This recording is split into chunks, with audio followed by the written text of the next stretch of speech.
Welcome back to Jubilee Park in Wagga. It's the under-18 boys match. Match number 4 of the weekend. It's Canterbury in the blue and white. Parks in the blue and red from the central west of New South Wales. It's Mike Sheen with you once again, joined by Jason Stanton. Jason, good morning, welcome, and looking forward to this game between Canterbury and Parks. Yeah, really excited, Mike. Happy to be here. And Parks, I think they always step up for these games versus City folk. So looking forward to the challenge. Yeah, the boys from the Central West Plains, a couple of hours away from Dubbo. For those not familiar, as we get underway now, I should clarify from the top.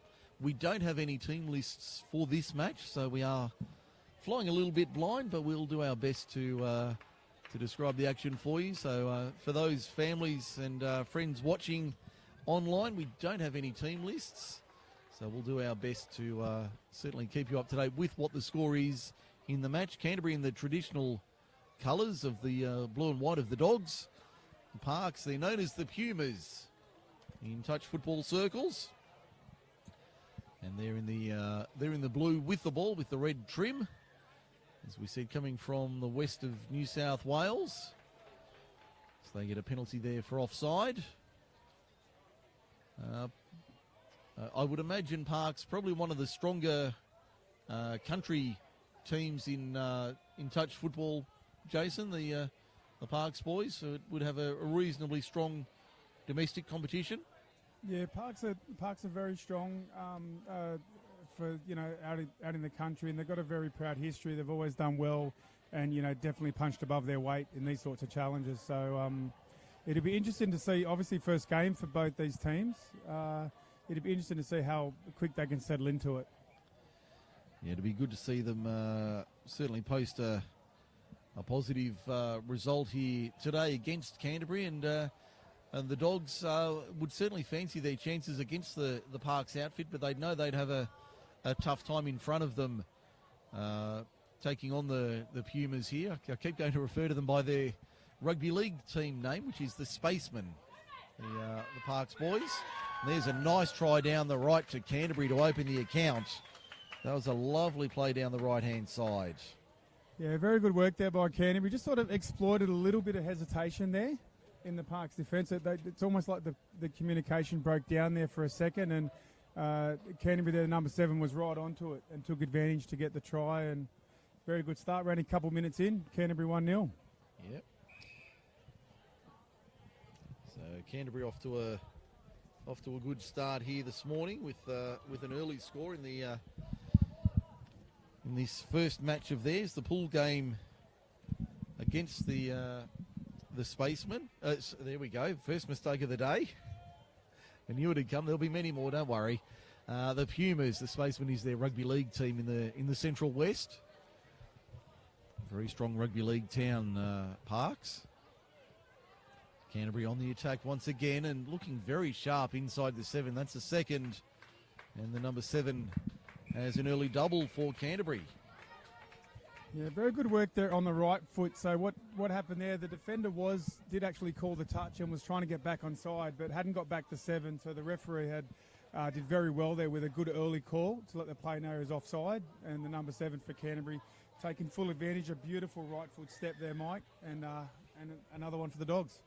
So they're up 2-0 nice and early here. 3.25 minutes gone in the first half. Now Parks' first real attacking opportunity for the Pumas here this morning. First game for them. I would imagine a lot of these boys from Red Bend College. The tag was made right on the line. I would imagine a lot of these boys coming from Red Bend College, not too far away. A turnover there from the Pumas. And Canterbury get the penalty as well.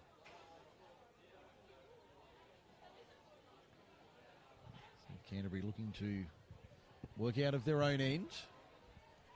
Certainly had some advantages in the attacking half here. Canterbury nice and early. They work over the halfway line now, trying to find A third score early, really put this game to bed with a 3-0 lead over Parks. The boys from the west certainly making it difficult for them. I think I saw a 6 again call there from the referee. Yeah, that was a 50-50. Could have gone either way, that one. Didn't look really to be playing at it, but got his hand there, and 6 again. Parks seem to be handling the speed of the game okay, Mike. It's just a couple errors there early. Otherwise, they're well and truly in it. Yeah, no, they're certainly in this game. They certainly seem to have their heads switched on, and they're in the contest, and they're reading it well. But yeah, they haven't had many opportunities down the attacking end, as we see Canterbury get in for a third. That certainly hurts the Parks' chances. The Pumas 3-0 down. 5 minutes gone in the first half. Yeah, brilliant play there, Mike, from Canterbury. That's a 3-on-2 overlap is what they exploited down there. Again, unfortunately, a little bit of lack of communication between the link and winger. They're just trying to, handle this very speedy, Canterbury outfit there. Yeah, and they were able to exploit it. I can just see the coach down on the touchline, on the sideline, just explaining to a couple of his players a couple of things they need to tighten up. You were talking about the overlap on that right-hand side of the Pumas' defence. The coach obviously aware of what's required and just addressing that on the run. Good tag there, midway between the 10 and the 7. 7-metre line as we have a drop ball from Canterbury. So a rare error from the Dogs. Gives the Pumas some good opportunity to attack here from inside their own half. Certainly advancing it up to their own 10-metre line. Now a little bit flat-footed there. The ball goes to ground. Did it? Yeah. Thought I saw a little bobble there as it went to ground on halfway, just as they were building nicely. Yeah, it was only a little bobble. Very good pick up from the referee there. I actually missed it myself, but yeah, you're right. There's a little one there. Here's a big break from the number 3 for Canterbury, and he's through. That was a solo score there, but that was nicely worked by the Dogs. That was far too easy, and the Parks defence cut wide open.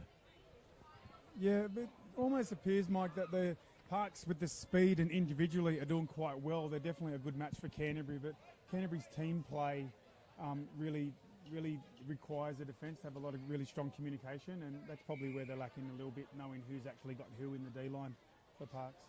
Now a chance for the Pumas, down by 4 in the first half. Still about 4.5 minutes remaining, but a good opportunity for them to attack. Nice little show and go there. That was a beautiful play.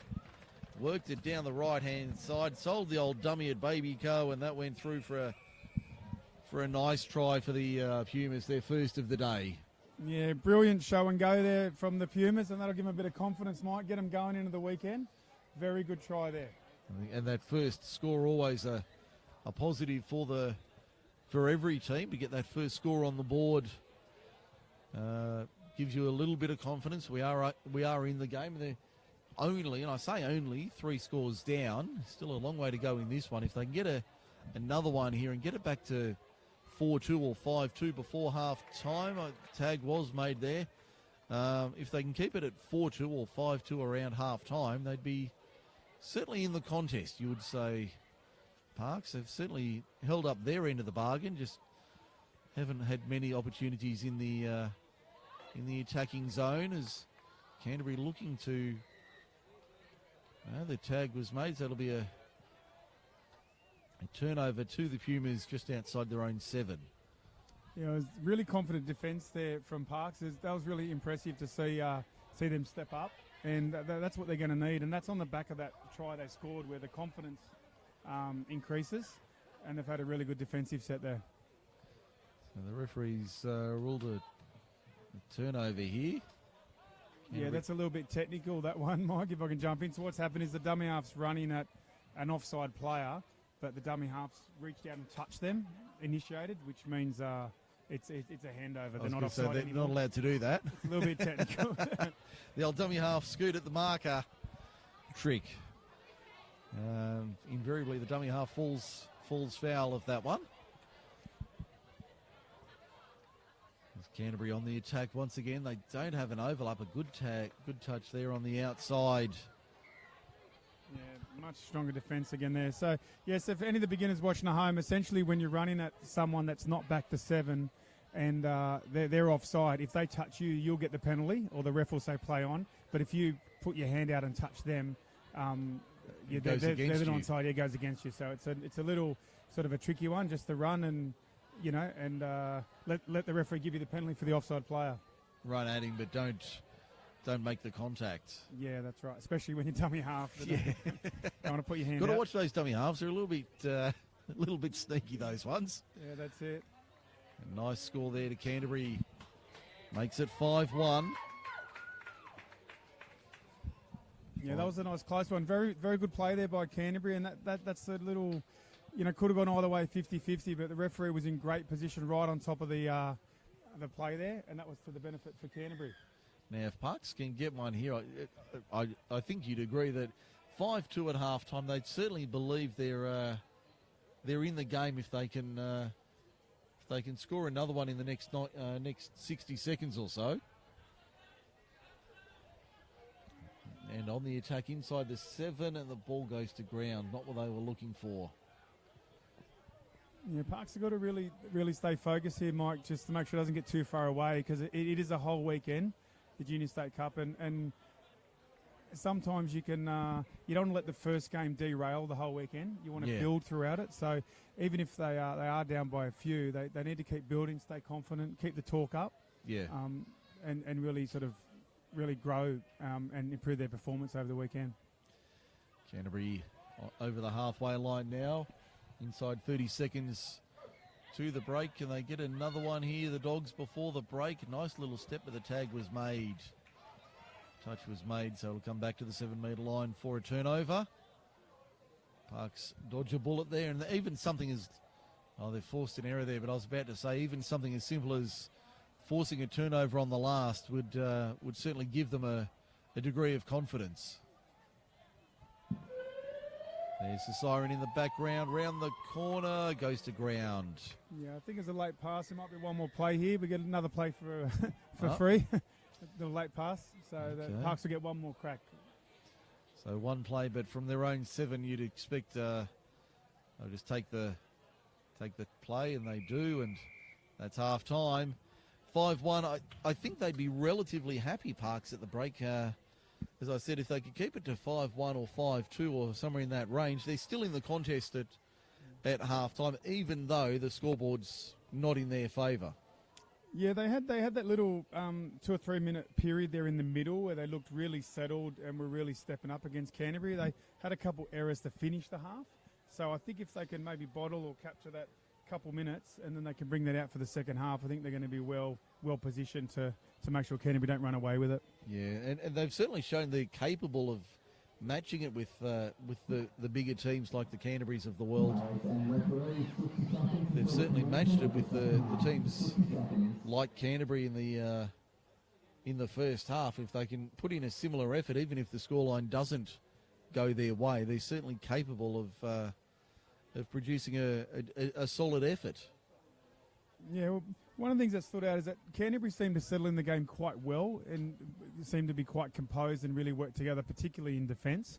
On the Park side of the ledger, they definitely one-on-one have got high skill and can match it with Canterbury. We've just had the team lists hand delivered, thankfully, so apologies to those who are expecting all of that information from the kickoff. Unfortunately, we didn't have that at hand, but we'll skip through the teams during the half-time break, which is wrapping up fairly shortly. Canterbury, the lineup: David Hurley, Spiro Pautagatama, apologies if I've got that wrong, Dimitri Des, Nate Glendenning, George Villar, Jacob Plower, Riley Braddock, Hunter Schoon, Thomas Marshall, Jonathan Mansour, Rex Prosser, Aidan Peterson, Luke Phillips and Angel Jaden Reid. For Parks, Jack Reid, Cade Lidford, Spencer Draper, Wirra Thompson, Toby Cox, Reece James, Joe Monk, Caleb Crisp and Oliver Thomas. Michael Murphy, the coach of the Pumas. Coach is Lee Braddock for the Dogs. as we get underway for the second half. Parks running left to right in the predominantly blue strip with the red trim. Canterbury in their traditional blue and white. Famous uniform worn by Canterbury. I keep going to call them Canterbury Bankstown, but I know that's not correct. I have to stop myself. Yeah, there'll still be a lot of people back at Belmore that'll love that blue V, but Mike. Yes. Oh, no doubt. No doubt about that, Jason. I'm of a similar vintage to you, where I can remember the entertainers of the 80s in the rugby league. But yes, that famous old blue V on the white shirt or jersey. Parks on the defence here. That's Dimitri Dress taking it forward, the number 4. Give these boys a little extra attention. The number 7, he's got 3. That's Nate Glendenning. He's got 3 to his name today in this match. That makes it 6 for the Dogs. Yeah, Nate's been absolutely fantastic, and a quick shout out too for his first half. He's been the most dominant player on the field, and definitely almost like a yard quicker, or that little bit extra than almost everyone on the field. So very good start to the tournament for Nate. And no, he's had a very good day with 3 to his name in the match. First hat-trick we've had of the games we've covered here, at least over the 4 games we've seen this morning. Now Parks trying to spin it wide. I think that went forward, did it? Forward, I think. Very good call from the referee there. Oliver Thomas on the outside, the winger trying to get in for a second for the Pumas, but the pass was called forward, so no joy for him. Yeah, if there's any young referees or aspiring referees out there, that's how you do it. If you're in good positioning like that, it makes it very easy to make a call like that very confidently. So well done to the referees on that occasion to pick that one up. Canterbury advancing with great ease here at Jubilee Park. Over the 10-metre line of Parks already on the attack. That's David Hurley with the ball. Beats the first. Ball bounced, but did he get it down in time? I think they're going to say he did. Nice work there from David Hurley. So that makes it 7 for the Dogs.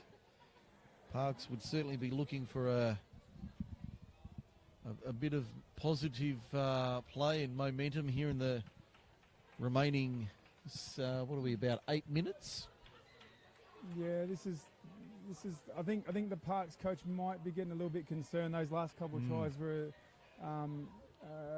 obviously it was great play by Canterbury, but possibly a little bit too easy. Yeah. And like David Hurley, Spiro, Dimitri, Nate.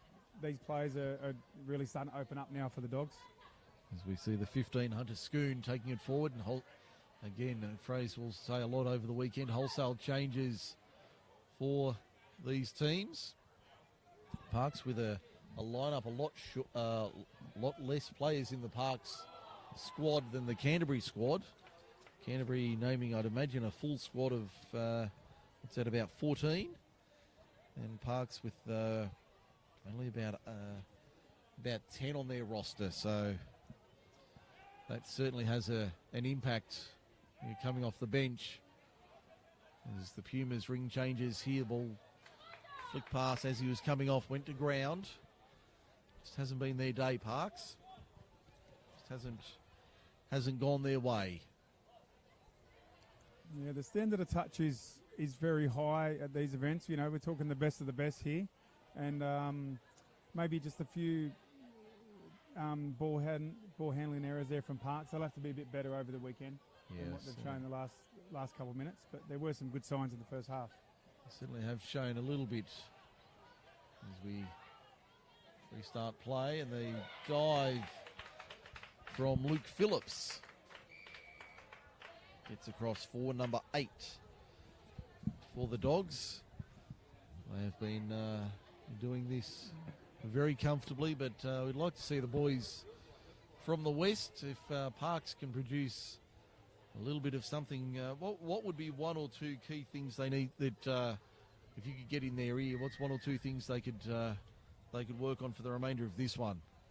Yeah, I think obviously ball control is the one that sort of jumps out. But I think when they come down here like they are now, they just need to be confident and run at Canterbury. That's when they've looked good, when they've actually asked questions, whether it's a sweeper or a direct runner at the line. That's when they've looked quite well, quite strong. Sorry, like what they're doing right here. Let's see how this one pans out. Long ball's on. And he's over in the corner. He got it down. It's down. They heard me maybe. Yeah, that was Caleb Crisp. Worked it nicely. And they're going to award that one to the Pumas. So that's their second. And that'll, even something as simple as getting a score, just gives you a little bit of confidence. And that's what the coach from Parks will be looking at. So they've had 2 tries against a largely superior opposition, I guess. And both have been quite direct, running at offside players, with the outside players hitting holes. So I think Parks will look to sort of build off that, and a lot of confidence from the 2 tries. Now the Dogs on the attack once again. That's Jonathan Mansour, who didn't make it. So we'll come back to the 7. Work a little 1-2 here. Mansour looking for an opportunity, trying to spark something. Now they go left. The touch was made. Yeah, that's a great read there by the Parks winger. Did very well to... Chris, was it on the wing? Great read there. Yeah, did very well to cut off that play from George Villar. Yeah, one of the things that's been quite impressive with Canterbury is that they've scored their tries by a variety of different attacking plays. They've had the sweeper, they've had some with fast feet or sidestepping, some running into the line, some long balls. So Canterbury's definitely started the tournament or started their weekend very strongly. Yeah, they've looked very impressive. There's the Dogs on their own 10, looking to go right. No doubt they're looking to get towards their sub box and make a few changes, ring the changes. Certainly doesn't feel as hot as we were expecting here today, Jason. There's a bit of a breeze here, which has made things a lot more bearable. I'm happy if it's status quo. Yeah, I'm certainly not complaining, believe me. But, yeah, we were expecting 38 and brutal weather, but it's actually been quite bearable. It's probably in the mid to high 20s at the moment. I think I saw some high 30s. I was going to ring my personal trainer and say I might drop a couple kilos today in the commentary box, but not to be. I'd only have to be up here to be dropping 2 or 3 kgs today. I wouldn't have to do a great deal myself. So, yeah, I'm just having a quick look. Apparently it's 26 at the moment. So, yeah, nowhere near as hot as we were expecting across the day, although hopefully this cloud hangs around and doesn't burn off to make it a lot more bearable for the players, spectators, commentators. Oh, well, we're only playing around a course, but like the players, they're playing multiple games a day. Yes. The recovery is really critical, and it's not uncommon to be down on energy or even cramping when you get to the afternoon when you're playing in high 30s. So, yeah, really impressive. These athletes, how good they are. Yeah, but I guess first game of the weekend, they'll come out full of energy and full of effort. Unfortunately for Parks, it hasn't gone their way, but they've got plenty more games across the weekend. One loss won't make a tournament, as they say, but they'll certainly be looking to regroup in their next match. Hasn't been many penalties, I've got to say. The referees have kept it fairly tight. There hasn't been too many penalties during this match. Yeah, that's generally it's a little bit hard. Doesn't really come through the commentary, I guess, because we're not mic'd up to the referees. But generally, when the communication's really good, and you can see them sometimes waving their hands and pointing around, it generally results in a really open game. And I think is that down again there? Is that Nate again, Glenn Denning? Oh yeah, they're celebrating. So it could be Glenn Denning. Is that 4? I lost count. Yeah, that's 4 for him. He's going to need a calculator to count his tries. But I doubt he'd have brought an abacus like some of us. Oh, he did really well there. But yeah, just that point on the referees, when the players are really listening to the referees and dialing into it, you get a much open game, which is what we've seen here this morning. And so very, shout out to the referees, but also to the players for putting on a good show. No, they've certainly put on a a good display here, especially those in the blue and white. Have done an excellent job. Parks, unfortunately, not having a great start to their tournament. And being on the stadium field doesn't help their cause, but no doubt they'll bounce back across the day and across the weekend. So Parks will get a chance to get another try here. I think they'll be happy with some of their like some elements of their game. Like the driving's been pretty good in patches. So this is Parks I'm talking about, obviously the defence as well. I think maybe their handling will improve in the next game. Maybe a little bit of first game nerves, Mike. Yeah, that's what I was thinking. First game, and we've said that across all the games today, that first game in a competition environment, you can do all the training and simulation you like. I think he's got that down. Cade Lidford gets one late for the Pumas as the siren sounds. So 9-3, that should make it.